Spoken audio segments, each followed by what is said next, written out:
दोस्तों, पिंडदान के दौरान हम अपने परिजन को वैकुंठ में स्थान देने के लिए प्रार्थना करते हैं। सभी मृतकों को स्वर्गवासी कहा जाता है। फिर क्यों श्राद्ध पक्ष में परिजन को भोजन के लिए स्वर्ग लोक से पृथ्वी पर आमंत्रित करते हैं? क्या वे वास्तव में भोजन ग्रहण करने आते हैं? यदि उनका आना संभव नहीं है तो क्या उनको भोजन पहुंच जाता है? इन्हीं सवालों के जवाब पाने के लिए प्रस्तुत है ये रिपोर्ट। हिंदू धर्म में मान्यता है कि मनुष्य की मृत्यु हो जाने पर उसका पुनर्जन्म होता है, अर्थात एक शरीर त्यागने के बाद आत्मा दूसरा शरीर ग्रहण करती है। ऐसे में यह सवाल उठना स्वाभाविक है कि जब हमारे किसी पूर्वज की आत्मा मृत्योपरांत कहीं और किसी और शरीर में होती है तो श्राद्ध के दौरान हम उन्हें पंडित के माध्यम से जो भोजन अर्पित करते हैं वह उन तक कैसे पहुंच सकता है? उनके स्वयं आकर भोजन ग्रहण करने का तो सवाल ही नहीं उठता।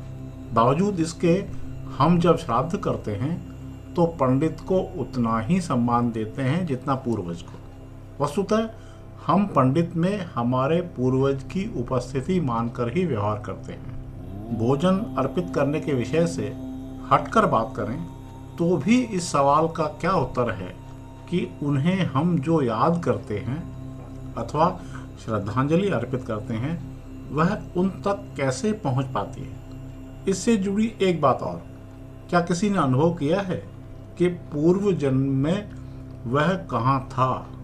वस्तुतः प्रकृति की व्यवस्था ही ऐसी है कि वह पूर्व जन्म की सारी स्मृतियों को लॉक कर देती है। वह उचित भी है, अन्यथा सब कुछ गड़बड़ हो जाएगा। स्मृति समाप्त हो जाने का स्पष्ट मतलब है कि हमारा पूर्व जन्म से कोई नाता नहीं रहता। तब सवाल ये उठता है कि क्या हमें भी हमारे पूर्व जन्म के परिजन की ओर से किए जा रहे श्राद्ध कर्म का अनुभव होता है? क्या किसी ने अनुभव किया है कि श्राद्ध पक्ष के दौरान किसी तिथि पर पूर्व जन्म के परिजन हमें भोजन करवा रहे हैं? क्या कभी हमने अनुभव किया है कि बिना भोजन किए ही हमारा पेट भर गया हो? यदि हमारा कोई श्राद्ध कर रहा है तो ऐसा होना चाहिए, मगर होता नहीं है। वाकई गुत्थी बहुत उलझी हुई है। अब चूंकि शास्त्र के अनुसार श्राद्ध पक्ष माना जाता है, श्राद्ध कर्म किया जाता है, तो जरूर इस व्यवस्था के पीछे कोई तो विज्ञान होगा ही।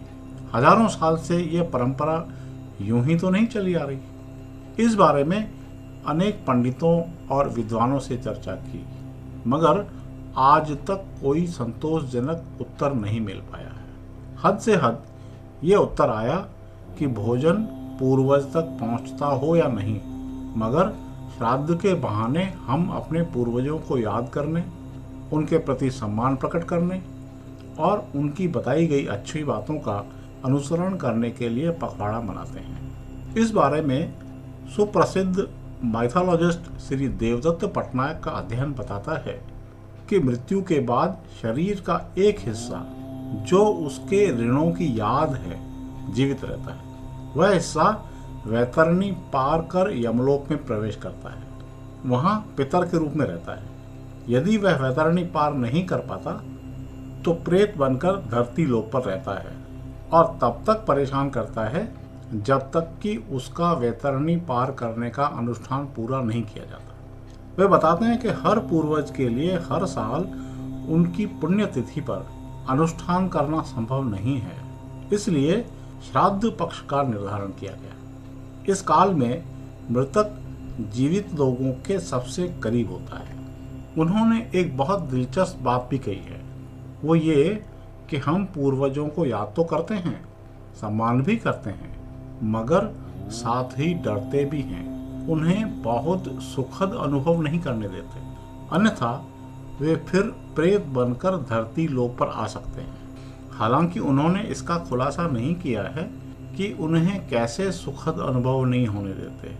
मगर लगता ऐसा है कि श्राद्ध के दौरान सामान्य दाल चावल का भोजन इसीलिए दिया जाता है, विभिन्न स्वादिष्ट व्यंजन नहीं खिलाते कि कहीं वह फिर से आकर्षित होकर पितर लोक छोड़ कर न आ जाए।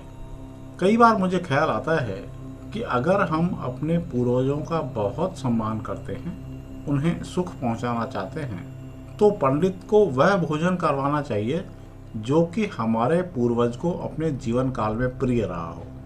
यथा हमारे किसी पूर्वज को शराब, मांसाहार आदि पसंद रहा हो तो हमें वही अर्पित करना चाहिए, मगर ऐसा नहीं करके सादा भोजन परोसते हैं। मेरी इस शंका का समाधान श्री पटनायक की जानकारी से होता है, अगर उनका अध्ययन सही है तो।